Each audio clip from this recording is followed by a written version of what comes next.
Good morning, everyone. Good morning. So now we have to discuss about the today we have to discuss about the motion, motion chapter. Revision करना है. We have to revise motion chapter. Okay. So in this chapter, firstly we have to know about the reference point. What is the reference point? Shubham Kumar, what is the reference point? Reference point क्या है? शुभम कुमार, दो Shubham Kumar join कर लिया. Yes, sir. बोलो, what is reference Yes, sir. point? Because we have to compare with the respect to reference point. In this case हम आपको कोई चीज़ का कंपैरिजन करेंगे तो वहाँ रेफरेंस पॉइंट के कंपैरिजन करेंगे कि या टाइम के रिस्पेक्ट में. Any object are said to be in motion when its position changes with respect to time और गिवन रेफरेंस पॉइंट. वहाँ पर हमें रेफरेंस पॉइंट को लेना होगा कि किस रेफरेंस पॉइंट के कंपैरिजन हमें ऑब्जेक्ट्स आर इन रेस्ट और इन मोशन.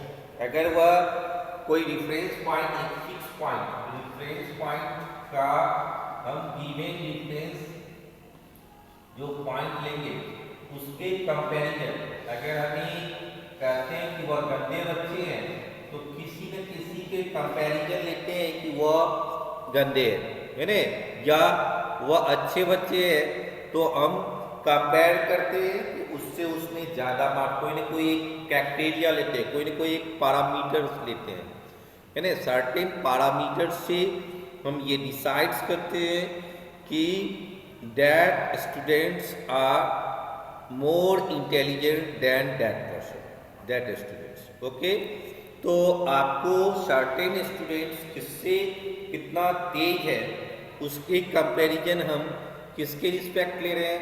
कोई ना कोई पैरामीटर लेते हैं कि मार्क्स, ये एनुअल में इन्होंने ज़्यादा मार्क्स लाया है ना, फिर या कोई सर्टेन सब्जेक्ट को लेंगे कि इस सब्जेक्ट में इन्होंने ज़्यादा मार्क्स लाया. तो इसके कंपैरिजन हम जो लेते हैं सर्टेन, उसको हम लोग रेफरेंस पॉइंट कहते हैं. और रेफरेंस पॉइंट में जो है आपको एक सर्टेन फिक्स पॉइंट, जिसको हम दूसरा नाम कर सकते हैं कि ये फिक्स पॉइंट. तो हमें कोई भी ऑब्जेक्ट रेस्ट में है या मोशन में है तो कोई न कोई गिवन रेफरेंस पॉइंट लेंगे, उसके रिस्पेक्ट में हम ये डिसाइड्स करेंगे कि ये ऑब्जेक्ट्स आर इन रेस्ट और in motion. If any object changes its position with respect to time or a given reference point, then objects are said to be in motion. If an object does not change its position with respect to given reference point or time, then objects are said to be in rest. तो हमने एक reference point लिया या fix point लिया या किसके comparison, time के comparison. अगर मान लो 9 o'clock में कोई भी पर्सन स्कूल कैंपस में है और स्कूले में ही वह 10 o'clock में भी रहे या 9:15 में भी रहे, तो दैट मीन्स ये हुआ कि objects are in rest. Okay, अगर वह टाइम के रिस्पेक्ट में. सर इमीडिएट सराउंडिंग का मतलब क्या होगा सर? क्या हुआ सर? इमीडिएट सराउंडिंग का मतलब क्या होगा सर? इमीडिएट यानी तत्काल, उस समय में जो कुछ रहता है ना, वहाँ पर जो प्रेजेंट है. इमीडिएट का मतलब शीघ्र, उस जो भी एक्शन कर रहे हैं है ना, उस एक्शन में जो वहाँ प्रेजेंट होगा वही ना विटनेस होगा. है ना, वही ना विटनेस होगा कि ये इवेंट्स में कौन कौन था, है ना, उस समय में प्रेजेंट, है ना, उसका हम सर्टेन, वही इमीडिएट सराउंडिंग्स का मतलब है कि आप उसके आसपास में क्या चीज़ है उसके रिस्पेक्ट आप ले रहे हैं कि ऑब्जेक्ट्स आर इन रेस्ट और इन मोशन। अगर उसका पोजीशन चेंज हो रहा है इमीडिएट सराउंडिंग के रिस्पेक्ट तो वह मोशन में है, इफ पोजीशन उसका चेंज नहीं हो रहा है तो वह क्या है, वह रेस्ट में है। ओके, तो absolute rest is not possible. अगर हम कहें कि हम कंपैरिजन करते हैं और कंपैरिजन से हम ये करते हैं कि ये रेस्ट में है ये मोशन है, यानी ये कंपैरेटिव टर्म्स हुआ, लेकिन absolute rest is not possible. Absolute rest संभव नहीं है, कहेगा कि एकदम ये रेस्ट में ही है ना, तो दैट इज नॉट पॉसिबल। क्यों, व्हाई एब्सोल्यूट रेस्ट क्यों नहीं पॉसिबल है, उसके पीछे व्हाट आर द रीजन क्या है, क्योंकि अर्थ सब किसी न किसी का चक्कर लगा रहा है, चाहे वो जो भी वजह हो, है ना, चाहे उसका पर्पस कुछ भी वजह हो, लेकिन किसी न किसी का चक्कर लगा रहा है, कोई ऑफिस का चक्कर लगा रहा है, कोई डॉक्टर का चक्कर लगा रहा है, कोई वकील का चक्कर लगा रहा है। उसी तरह से ये मोशन, अगर हम फिजिक्स की बात करें तो इसमें जो है जैसे सन ये अपनी अराउंड मूव कर रहा है, अपनी एक्सिस के अराउंड, और उसके अराउंड सन क्या है, स्टार है, उसके प्लैनेट जो अर्थ है इसके अराउंड मूव कर रहा है। अब अर्थ पे अगर कोई चीज मूव कर रहा है, अगर कोई व्हीकल्स है वो मूव कर रहा है, तो उसमें जितने भी पैसेंजर्स बैठे हुए हैं या स्टूडेंट्स या पर्सन बैठे हुए हैं, that's are also in motion, वो भी क्या है, मोशन में है।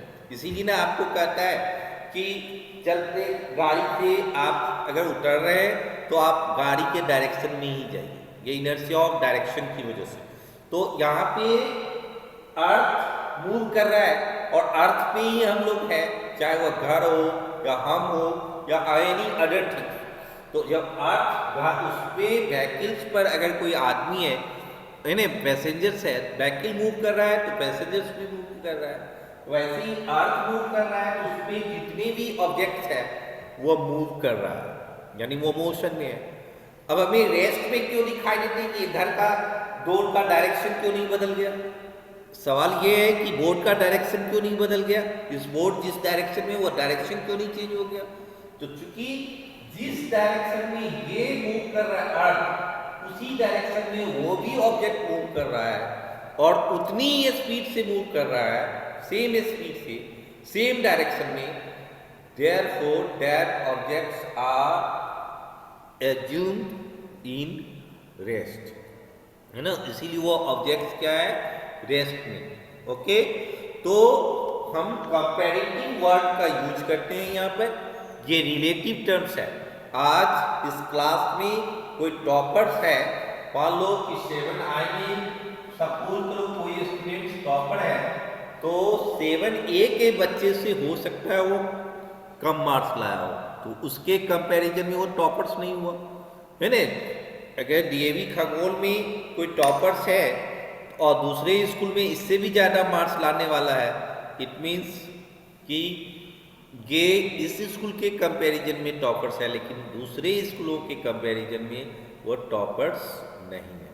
तो ये एक रिलेटिव टर्म्स है, रेस्ट एंड मोशन, और हम ये कर सकते हैं कि absolute rest is not possible. आप देखते हैं कि किसी के नज़र में कोई स्टूडेंट्स अच्छे होते हैं, एसएसटी वाले कोई भी सर या मैडम होंगे, उनके नज़र में वह बच्चा अच्छा है, लेकिन वहीं पर जो है मैथ्स वाले के नज़र में वह स्टूडेंट में भी वीक, है ना, वो वीक हो सकता है।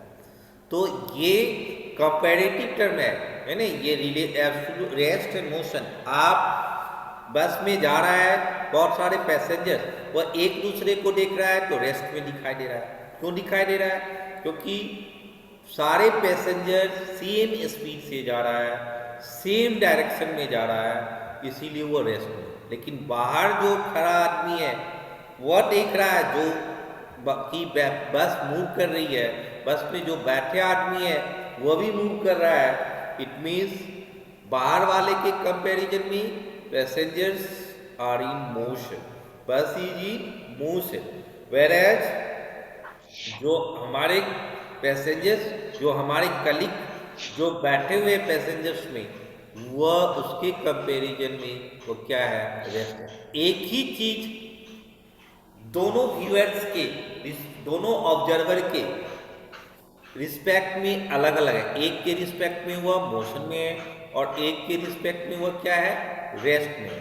तो rest and motion are relative terms. Okay, अब ये इसमें जो न्यूमेरिकल फिजिक्स जो चैप्टर्स है, फिजिक्स में न्यूमेरिकल के लिए जाना जाता है, मैथ्स के लिए जाना जाता है, और फिजिक्स को डिफाइन किया गया है कि physics is that part which moves on the wheels of mathematics। Physics वह कार्य है जो मैथमेटिक्स रूपी पहियों पर चलती है ना। अगर आप मैथ्स को नहीं जानते हैं, है ना, तो आप फिजिक्स को समझने में आगे की क्लासों में प्रॉब्लम होगा, है ना। अभी थ्योरेटिकल है, केवल लैंग्वेज है, इसीलिए आपको आसान लगेगा, लेकिन जैसे जैसे 11-12 वगैरह में जाएंगे तो उसमें केवल मैथमेटिक्स न्यूमेरिकल्स होंगे और उसको बनाने के लिए आपको मैथ्स की जरूरत होगी। तो इसी चैप्टर्स में, मोशन चैप्टर्स में जो भी न्यूमेरिकल्स होंगे वह ओनली एक ही फॉर्मूला पे है जो मैथमेटिक्स में भी रहता है, और वह क्या है, distance is equal to SP into time. आप देखो न्यूमेरिकल वर्किंग रूल जानना है, वर्किंग रूल कि आपने न्यूमेरिकल्स बनाने के समय में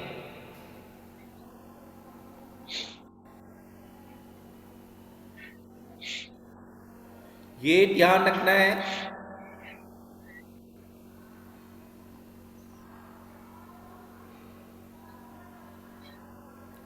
कि यस फर्दर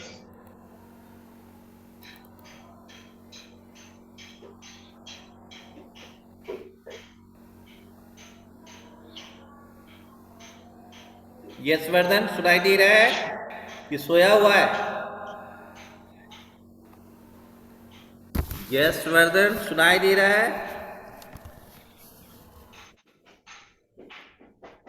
चलो बताओ, what do mean by rest? Sir वो अनम्यूट है सर। हाय सर आप अनम्यूट किए सर, म्यूट कर दीजिए सर। उसको मैंने अनम्यूट कर दिया तो वो फिर म्यूट कर लिया, उसका तो गलती है जी। Yes Vardhan, Yes, are you sir. Listening?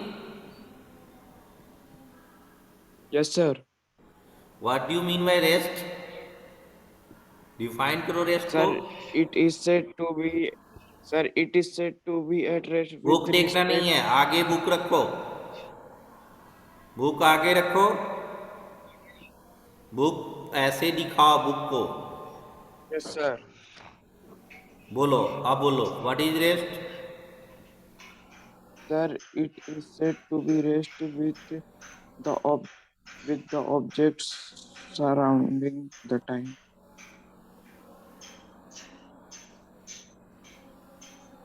आपने लाइट चैप्टर पढ़ा, सेंटर ऑफ कर्वेचर को डिफाइन करो, वेरी सिंपल।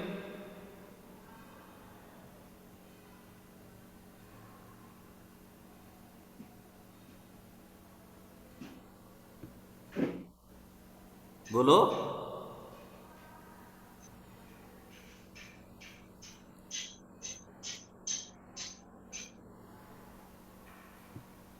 यस बर्दन, बीवेयर, सावधान हो जाओ। तुम क्या करने जा रहे हो, तुम्हारे बॉडी लैंग्वेज, तुम्हारे एक्टिविटी से टीचर को समझ में आता है, उनको एक्सपीरियंस रहता है कैसे फाइंड आउट करना है ना। रीनेम ऑप्शन दिया गया तो आपने रीनेम करके फिर से ज्वाइन कर लिया। अरे संस्कार कहाँ से आती है, उसको समझने की कोशिश करो। पढ़ाई पे ध्यान दोगे तभी ना तुमको कंसंट्रेशन डेविएट कर रहे हो दूसरे डायरेक्शन में, तो यही होगा कि पढ़ाई डैमेज होगा। ये चीज होश में रहने की कोशिश कीजिए, है ना। आप क्या कर रहे हैं वह मुझे पता है, और आप किस तरह से आप बेवकूफ़ बनाएंगे वह भी मुझे पता है ना। मुझे कंप्यूटर और ये मोबाइल के पीछे में हमको बेवकूफ़ बनाने के लिए सोचना पड़ेगा, है ना। कैसे फाइंड आउट होगा ये हमें पता है। सारे बच्चे वीडियो ऑन करके रखो, वीडियो ऑन करके रखना है, और हैंड्स रेज करने की जरूरत नहीं है। आपको प्रॉब्लम नहीं हो रही है, आप बीच में छूट पूछ के इंटरेक्ट हो रहे हैं। वेट करना सीखो, मैं फिर आपको चांस दूंगा कि क्या क्वेश्चन है ना। वीडियो ऑन करके रखो सारे बच्चे।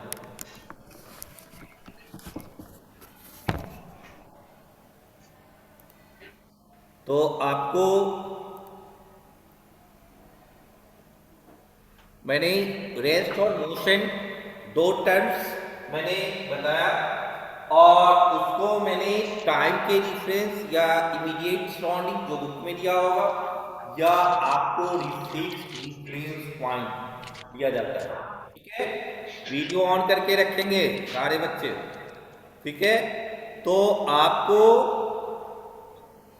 इस चैप्टर्स में जो प्रॉब्लम्स बनेगा वो है distance equal to speed into time. अब यहाँ पे इस ये थ्री यहाँ पर पैरामीटर्स हैं, और मेजोरिटी की सरकार होती है। आप जो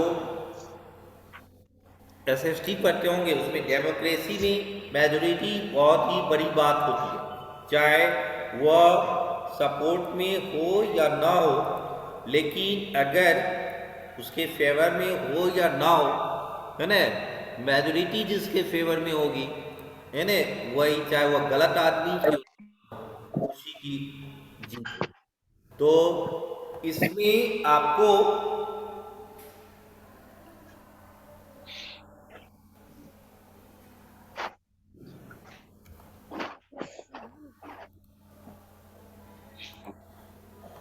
तो इसमें आप डिस्टेंस इक्वल टू स्पीड, इस तीन चीजों में दो चीज मालूम आएगा। जैसे डिस्टेंस फाइंड आउट करना है तो ये दोनों मालूम होने चाहिए, ओके। और अगर स्पीड फाइंड आउट करना है तो डिस्टेंस बाय टाइम, जो आपने अलजेब्रा पढ़ा होगा उसी में ये यहाँ आ गया, ये इधर आके डिवाइड हो गया। और आपको टाइम फाइंड आउट करना है तो उस केस में डिस्टेंस बाय स्पीड हो जाएगा। अब देखिए बनाने समय में क्या क्या वर्किंग रूल रखना है ना। इसमें ये तीन फॉर्मूला के प्रॉब्लम्स बन जाएंगे, और उसमें क्या केयर करना है उस चीजों पे आपको मेंशन करना होगा, है ना। तो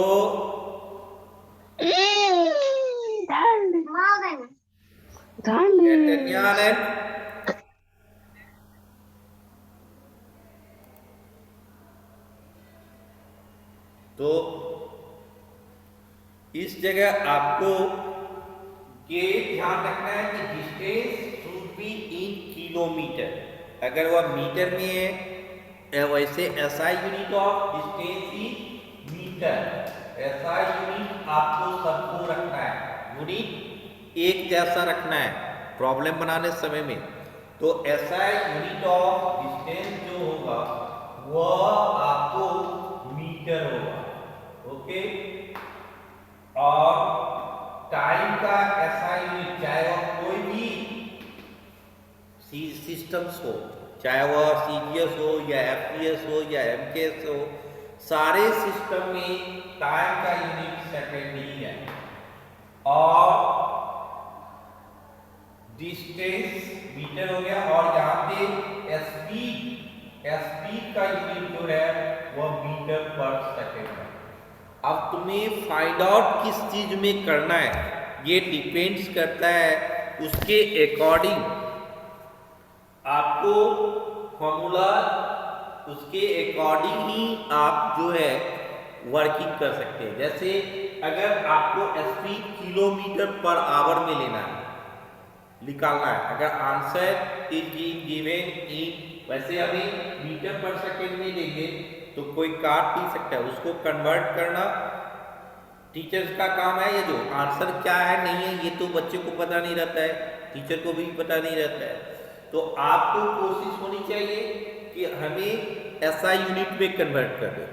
और इन केस अगर आप चाहते हैं कि आंसर मिल जाए तो आपको किस यूनिट में है आंसर, वह किलोमीटर पर आवर में है कि मीटर पर सेकेंड में। इस चीज अगर किलोमीटर पर आवर में होगा तो डिस्टेंस को किलोमीटर में लेना होगा और टाइम को भी आवर में कन्वर्ट करना होगा, है ना। इस चीजों को केयर करना है कि यूनिट सेम होनी चाहिए। अगर हमें डिस्टेंस का यूनिट जो है आप किलोमीटर में ले लिया तो टाइम की इन आवर, सभी और इसमें निकलेगा किलोमीटर पर आवर में निकलेगा। ओके,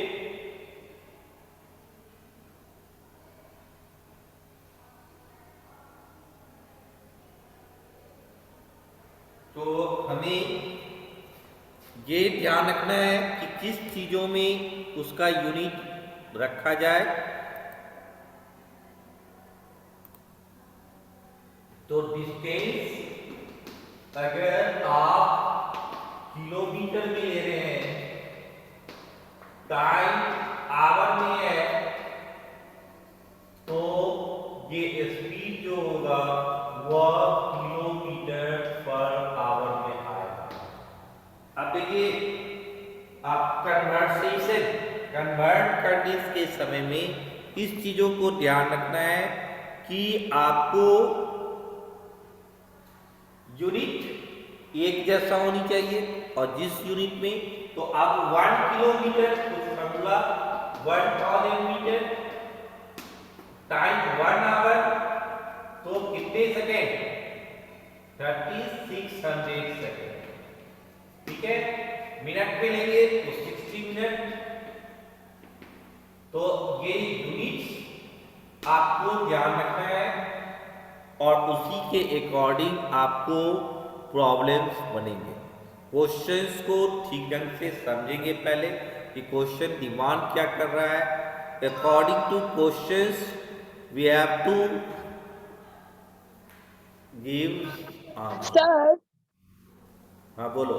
सर सर अगर सर यस सर सर मान लीजिए कि किलोमीटर, तो मान लीजिए कि किलोमीटर दिया हुआ है और सेकंड दिया हुआ है, मिनट दिया हुआ है, तो ये तो सर किलोमीटर पर मिनट में निकाल सकते हैं। वह निकालने की जब कुछ ये अगर उसमें रिस्ट्रिक्शन नहीं लगा होगा तो किलोमीटर पर मिनट में लिख लेगा, लेकिन हमेशा निकालना है मीटर पर सेकंड में। जब वह कुछ नहीं दिया है तो मीटर पर सेकंड में निकालना है। किलोमीटर पर मिनट में आंसर मांग रहा है तो उसी में निकालना होगा। लेकिन जब कभी भी आंसर निकालना होगा वो SI यूनिट्स में होगा। अब क्वेश्चन में कह देगा कि किलोमीटर पर मिनट में ही निकालिए तो मिनट में निकालना होगा।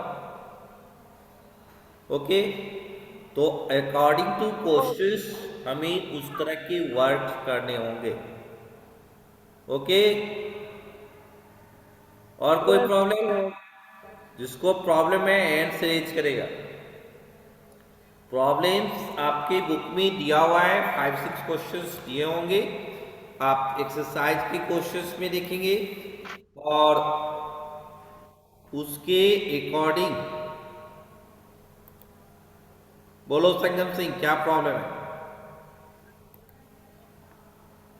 सर अगर टाइम निकालना होगा और किलोमीटर पर आवर दिया होगा तो टाइम भी किलोमीटर पर आवर से ही लिखेंगे कि बस आवर से लिखेंगे? सर अगर टाइम निकालना होगा और किलोमीटर पर आवर दिया होगा तो सर टाइम निकालने के लिए सर टाइम को बस आवर में लिखेंगे कि किलोमीटर पर आवर में लिखेंगे?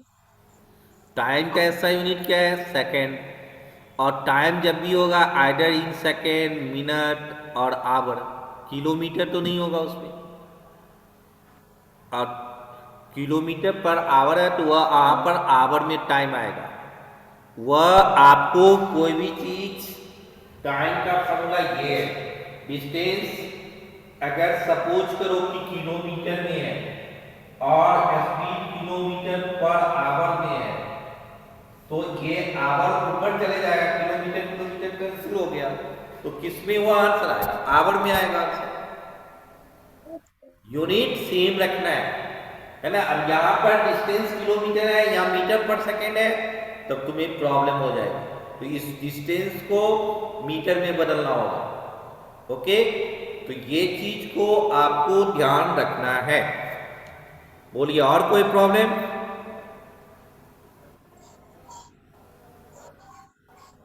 और कोई प्रॉब्लम है?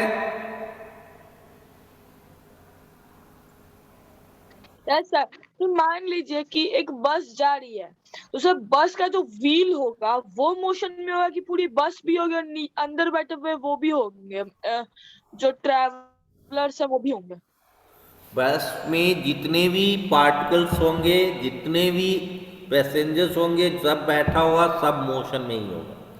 वह मैंने कहा कि वह रेफरेंस पॉइंट लेना है। बाहरी आदमी के लिए वह क्या होगा, सारे चीज मोशन में होंगे, चाहे वह पैसेंजर हो या बस का कोई भी पार्ट्स हो, है ना।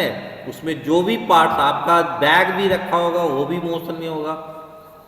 बस के अंदर इनसाइड द बस जो पैसेंजर या ऑब्जर्वर एक दूसरे को देख रहा होगा, उसके रिस्पेक्ट बात करेंगे तो वह क्या होगा, रेस्ट में। ये रिलेटिव टर्म है ना। कोई जरूरी नहीं है कि मिस्टर सिद्धांत शर्मा जो है क्लास का अच्छा बच्चा है तो साइंस वाले टीचर के नज़र में भी अच्छा हो जाए। इट इज़ नॉट नेसेसरी, ये कोई जरूरी नहीं है। कोई बच्चा घर में बहुत अच्छा होता है और बाहर में वो क्या करता है, वो गार्जियंस को बड़े ही अच्छा लगता होगा। गार्जियंस को लगता होगा मेरा बेटा बहुत अच्छा बच्चा है, क्योंकि वहाँ पर वो शराफत दिखाई देता होगा। लेकिन स्कूल कैंपस में वो कुछ और एक्टिविटी करते होंगे, तो उसके कंपैरिजन में स्कूल के टीचर्स के रिस्पेक्ट में वो बदमाश है। तो बदमाश यहाँ के लिए है, वो घर के लिए क्या है, सीधा हो। तो यहाँ दो ऑब्जर्वर हुआ नहीं, तुम्हारा पेरेंट्स और यहाँ टीचर्स। पेरेंट्स के नज़र में वो बच्चा अच्छा है, लेकिन टीचर्स के नज़र में वो बच्चा क्या है, गंदा है। गंदा। तो बस में जितने भी कि बस अगर मोशन में है, मूव कर रहा है, जितने भी चीजें हैं वो बाहर में जो खड़ा हुआ आदमी है या कोई पेड़ या कोई अदर कोई चीज इमीडिएट सराउंडिंग का कहने का तात्पर्य वही है कि वहां पर बाहर में आप किस चीजों को ले रहे हैं, उसके रिस्पेक्ट में अगर वह मूव कर रहा है तो वह मोशन में है। ऑल थिंग्स आर मोशन, बस के इनसाइड में। इसीलिए ना एक क्वेश्चन पूछता है कि बस में तुम जा रहे हो, एक बॉल को मैंने फेंका है ना ऊपर और कैच करने के लिए रेडी हो गया। बॉल फेंकता है लोग और कैच करते हैं ना जी। अगर इस रूम में हम हैं और बॉल को मैंने उछाला, बाउंस किया और उसको मैंने कैच करने की कोशिश करेंगे तो बॉल कहाँ आएगा, वह हाथ में ही आएगा, क्योंकि बॉल में भी मोशन है और आप भी मूविंग में है, दोनों सेम स्पीड से सेम डायरेक्शन में जा रहे हैं। इसीलिए दौड़ना नहीं है उसको कैच करने के लिए। अगर मैंने स्ट्रेट फॉरवर्ड उसको बाउंस करवाया तो वह हमारे हाथ में ही आएगा। घोड़ा पर लोग चढ़ता है ना, हॉर्स राइडिंग जो करता है, तो घोड़ा जंप करता है, आदमी भी जो राइडर्स है वो भी जंप कर जाता है। वह कूदक के कहाँ गिरेगा, घोड़ा पे ही गिरेगा, क्योंकि जिस स्पीड से घोड़ा जा रहा है उस पर बैठा हुआ आदमी भी उसी स्पीड। कंडीशन केवल यही है कि वह उसी डायरेक्शन में जानी चाहिए। वह भड़क जाएगा, डायरेक्शन बदल लेगा तो अब आदमी वह राइडर्स है वह गिर सकता है ना, क्योंकि उसका डायरेक्शन चेंज हो चुका है। लेकिन अगर वह जिस डायरेक्शन में जा रहा है उसी डायरेक्शन में रहेगा तो वह वही गिरेगा। बोलो और कोई प्रॉब्लम? Yes sir sir. मान लीजिए सर अब क्या यस सर? जा रहा है बोलो। और उसके सर मान लीजिए एक बाइक जा रहा है और उसमें उसके जो सराउंडिंग्स में सब रुका हुआ है, तो सर वो बाइक मोशन में कहलाएगा कि नहीं?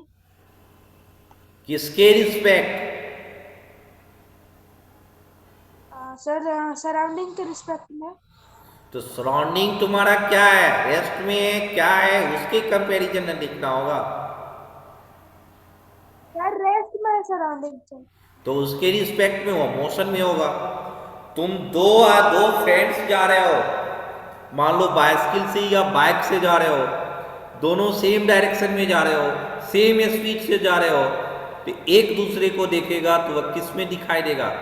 रेस्ट में दिखाई देगा।